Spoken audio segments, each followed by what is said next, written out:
Alright. Another regular night in San Francisco. There usually aren't many customers around this time. Just the occasional junkie or drunk guy getting a burger to try and sober up.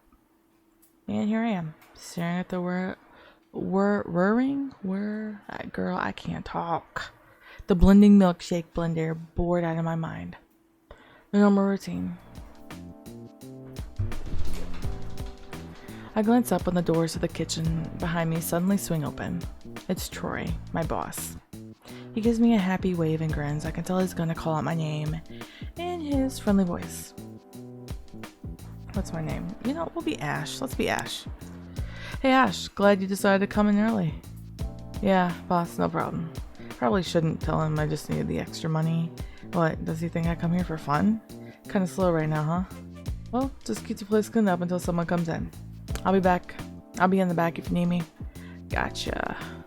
With that, Troy disappears back into the kitchen, leaving me all alone again. Man. I really get why they call it the graveyard shift. Feels like I'm watching over a cemetery sometimes, one that smells like greasy burgers. Yuck. With a sigh, I reach for a rag and start to rub down the counter. Gonna be a long night. At that moment, I realize there's a customer in one of the booths. When did he get here? I definitely didn't see him walk in. It's a guy in a dark hoodie with a slightly hunched posture, probably around my age, maybe a year or two older. Even though he's sitting down, I could tell he's pretty tall, and he looks intimidatingly muscular, despite the baggy jacket. Well, shady or not, a customer's a customer. I tuck a menu under my arm and stroll out from behind the counter and head towards him. He glances at me when I get close, gazing at me sharply with two bright blue eyes. But he doesn't say anything. He just stares. What the hell? Is he coming off on a bad trip or something? Or is he just another rude college kid? You can politely ask what he wants. We're gonna ask him what he wants. Well, what is this? Personality tutorial. In Red Embrace, most choices will impact MC's personality. The text in the top right will show how your personality has changed. Dialogue and choices unlock based on personality. Play routes multiple times to see different reactions from the love interest. Okay. Annoyed at this guy's attitude, I force down the urge to roll my eyes and just clear my throat instead. What are you here for? Coffee? A burger? Sobering up before going home to your girlfriend? If you're just looking for somewhere to brood, I hear the bus stops are really cozy. The man lets out a quiet exhale, staring at me in silence for a moment longer. Just coffee. Murmuring a response under his breath, he finally averts his gaze from my face. His voice is low and husky, not unpleasant, but it makes him sound a little bit older than he looks. Why does he seem so tense? I wonder if there's a reason why he's acting all this gloomy, or if this is just his normal self. Coffee. Gotcha. I turn to head back towards the kitchen, wondering if this guy will even leave a tip. But before I can make so much as take a step, a hand grabs my shirt, tugging me back. Flustered, I quickly glance over my shoulder at the strange man who narrows his eyes at me. Has anyone else came here tonight? A man in a leather jacket with a tattoo on his cheek. He murmurs under his breath, staring at me so intensely that I swallow a nervous lump in my throat. Shit, maybe I should have forced some politeness earlier. Troy, this would be a great time for you to walk out of the kitchen. No one like that's come in tonight. Why? He sinks back in his seat cushions at my reply, tightly balling one hand into a fist. After a moment, he pulls a cigarette from his pocket and clenches it between his teeth. The flame from his lighter briefly flickers in the bright blue eyes, a guilty look flashing over his face. Sorry. I'll get out of here. Muttering quietly, he starts to push himself out of the booth. But I shove my arm out to stop him. At least wait until you finish your coffee. It's pretty rude to come into a diner and leave without ordering anything after all. He's a weird customer, but I'm kind of curious about why he's so uneasy. And this is the most interesting thing that's happened on any of my shifts too. The man hesitates, setting me with a suspicious look. Maybe he thinks I'm teamed up with this leather jacket guy he's all worked up about. They must really have a history. Calm him down, offer a casual shrug. Let's calm him down. I shake my head a little, letting out a patient sigh. I can't talk. Don't worry, I have no clue who Mr. Tattoo Face is. But my boss would get mad at me if I didn't ask the customer to stay, so why don't you stick around? He pauses for a moment longer, and his blue eyes burn into me searchingly, as if he's trying to read my true intentions. But finally, he lowers himself back into the booth, giving a reluctant nod. I'll get that coffee then. Don't run away while I'm gone. Alright.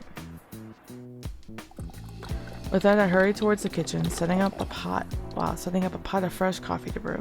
Troy's on his phone chatting away with his new girlfriend, so I can't ask him if he knows that guy in the booth. He's a strange customer even for this hour, but he doesn't seem like a bad person. I don't want to play therapist or anything, but part of me wants to ask what he's brooding about. Would he tell a stranger though? When the coffee's done, I grab the cup and head back to the booth, cream and sugar tucked under my free arm. To my surprise, the man is still there. He was staring off into space before, but when I get close, his head jerks towards me. Thanks. He mumbles awkwardly, pulling a cigarette from his lip and snuffing it out into an ashtray. No problem. I set the coffee along with the cream and the sugar down in front of him. But he just sort of blankly stares at the table as if he's not sure what to do. Do you, want me to mix it for you? Or, like, the cream and the sugar? My offer makes his eyes widen, but after a brief pause, he stiffly nods. Has this guy never had coffee before? Well, whatever. I have to earn my tips, don't I? I grab the cream and pour some into the cup, stirring until the dark liquid turns to a pretty caramel shade. After mixing in a couple of spoons of sugar, I push the coffee towards him expectantly. It's not French press, but it's not poison either. Go on. He takes the cup and lifts it to his lips, looks unsure of himself. After a long sip, he blinks and a surprised light washes over his face. It's sweet. Oh, did I put too much sugar in? I can get you another cup if you... No, it's fine, I like it. To my shock, the man's lip actually curled into a small smile. Makes him seem a lot less intimidating, and the looks in his clear blue eyes softens a little. He's seriously an oddball. Odd, but kind of charming in his own weird way. A guy this size who doesn't even know how to drink coffee. Just then the diner's door suddenly swings open. A blonde girl strides up to the counter, plopping down on one of the bar stools with a loud sigh. Oh, sorry. Let me know if you need anything else. I apologize to my new friend, whose expression has returned to an impassive stare. Yeah. He lowers his eyes to stare at the depths of his coffee, not offering another word. Almost feel bad for leaving him, but I can't exactly ignore a customer. Troy would yell at me until he went hoarse. Hurrying around the counter, I approach the new customer curiously. When I look closer, I realize it's actually a blonde guy, not a girl at all. He's so slender and short that he really looked like a girl from behind, but his face is a little too sharp to be a woman's. So, do you usually stare like that at everyone who comes in here? Thought waiters were supposed to be welcoming, not creepy. The first words that come out of his mouth are pretty coarse, even though he's got a high sing-song voice. No, just a little tired, that's all. What can I get you? He purses his lips together scornfully, letting out an annoyed huff. But rather than responding to my question, he turns his head to scan the diner, and his gaze falls on the hoodie-wearing guy in the booth. The blonde stares intently at the other man, who doesn't seem to notice the scrutiny he's getting. What the hell, is he really just gonna sit here and ignore me? I'm gonna ask him if he has a problem. This brat's kinda getting on my nerves. First, he makes a jab at me for a stare, and then he goes and guaps at another guy. The man in the hoodie's my customer, and he looks like he's already had a tough night without being glowered at by some kid. Hey, do you have a problem with that guy? If not, could you quit scowling at other customers to scare them off? My irritated words make him blink in surprise, but his sulky expression returns half a second later. He scratches his cheek with one hand, pausing doubtfully, then lets out another loud sigh. Ugh, I just want a soda, any kind. I need to get a bad taste in my mouth. What, from trying to smoke pot with your friends? I want to dryly ask, but I should probably have a little self-restraint. I grab a nearby cup and head over to the soda fountain, filling it up with some sugary yellowish green drink that probably suits the taste of a kid like him. It's too bad he doesn't have a nicer personality to match his cute face. I bet he never wears anything other than this annoying pout. After I saw the cup in front of the blonde, he tosses a couple of dollar bills on the counter. Hey, is it always so dead in here? Don't usually come to places like this, but how do you stay open if there's no business? Should you be bankrupt? Resisting the urge to throw the soda in his face, I let out a strained chuckle instead. We're open during the day too. Most people tend to come here when it's not, 2 a.m. Oh yeah, I guess that makes sense. Isn't it boring when nobody comes in though?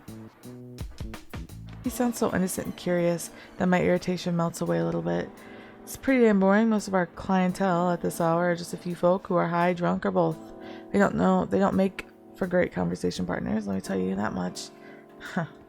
The blonde snickers, pulling a straw out of his wrapper and shoving it into the glass.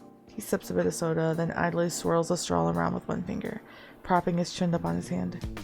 His eyes are lively, sparkling green, and they watch me with interest. How about any weird types? Weird types? You'll have to be more specific than that. Rolling his eyes, he pauses for a moment as if he's thinking over his words more carefully. Like people who don't really fit in. Don't order food or anything like that, just kind of lurk around, act shady, that type. At the blonde's description, I find my gaze shifting towards the hoodie-wearing man in the corner. He's looking my way too. Our eyes suddenly meet. Well, he definitely matches the type the kid is talking about, but there's no reason for me to say that. Besides, it's not as if we usually get customers like him. In fact, it's the first time I've ever seen someone who didn't know how to drink coffee. No, I can't say I've seen anyone like that come in here. Maybe they hang out in the seedier parts of town. If you can get seedier than this area, that is. Might be my imagination, but at my response, I feel like the man in the booth just relaxed a tiny bit. Really?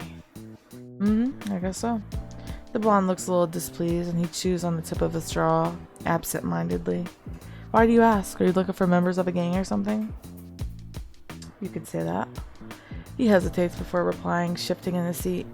Don't tell me you're trying to join up with a band of thugs. Kids like you shouldn't fall into the wrong crowd. My playful remark makes the blonde abruptly straighten his posture, his face screwing up like an angry chipmunk. Who are you calling a kid? I'm 22. Do I have to show you my ID or something? Must have really hit a nerve. In my defense, he definitely doesn't look 22. I would have guessed 17 or 18, especially considering the way he acts. Sorry. It's just because you're so full of energy, that's all. I get mistaken for a high schooler sometimes, so I feel your pain. Like a porcupine retracting its quills, the blonde stops bristling, although he still wrinkles his nose at me. Phew, close call. Anyway, I'm not trying to join a gang. Just looking for some certain people, that's all. I figured they might hang out around a place like this since it's pretty seedy looking, no offense. He smirks at me, tapping a fingernail against the side of his glass. It's kind of hard to argue with that, sadly. This isn't the worst part of town, but it's definitely not the best. And the diner could easily, really use some repainting. Hey, why don't you do me a favor? Keep an eye out for anyone like what I described, and if you find someone, give me a call. Pulling a pen out of his pocket, he grabs a nearby napkin and scribbles something down on it. When he shoves it over towards me, I recognize the writing as a name and a phone number. Luca, huh? You really want me to call you if I see any random shady customers? Got it. Doesn't seem like you have anything better to do with your time, so why don't you help me out? Sure, I'll try. And what are you offering? Yeah. I raise one eyebrow at Luca, who watches me smugly. You're going to offer something to sweeten the deal, right? There's no reason for me to bother helping you otherwise. Offer something like what? Money? He purses his lips together doubtfully, but I shake my head, unable to contain a smirk. I don't know. Maybe you could let me stare at you for a while without getting mad. How's that sound? Luca's cheeks turn a bright red, letting me know my teasing was successful. What kind of creepy thing are you trying to... You know what? I'm taking back my number. He tries to snatch the napkin away from me, but I hold it out of his reach, snickering to myself. It's actually pretty funny seeing him get all flustered, especially after he tries to act so confident. Listen, I'll help you out, alright? Lighten up a little. If you don't want to, just say so. I don't need to be such a jerk about it. He mumbled under his breath, sourly, crumpling the wrapper of his straw in one hand. Really, I don't mind. You were the one who said I didn't have anything better to do with my time, remember? And I gave Luca a reassuring wink. He flicks his eyes away and scowls, obviously embarrassed. Then he takes the last sip of his drink before hopping off the bar stool. I better not get any weird calls from you. I'll block you the second you start saying gross crap to me. Luca shouts over his shoulder on his way to the door.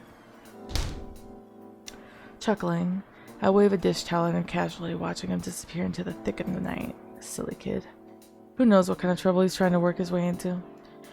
When I'm left alone with my thoughts, I suddenly remember the man in the hoodie. But when I glance over to where he's sitting at the booth, no one's there. He must have snuck out when I was talking to Luca, damn. A little disappointed, I returned to his booth to take his coffee cup, but I noticed something lying on the table. A $10 bill and a bunch of change, just for a cup of coffee. It's pretty generous, and now I feel terrible for doubting if he was ever going to tip or not. It looks like he just dumped everything in his wallet onto the table. He drank every last drop of coffee though, and I'm not sure why, but knowing that he liked it so much makes me kind of happy. What a weird night. Shaking my head, I pocket the tip and head back to the kitchen with a puzzled smile. The rest of my shift passes uneventfully. People trickle in and out for a couple more hours, but no one unusual shows up. Finally, I wave goodbye to Troy and step outside, letting out a long yawn. And with that, I'm going to end it right there, folks. Thanks for listening.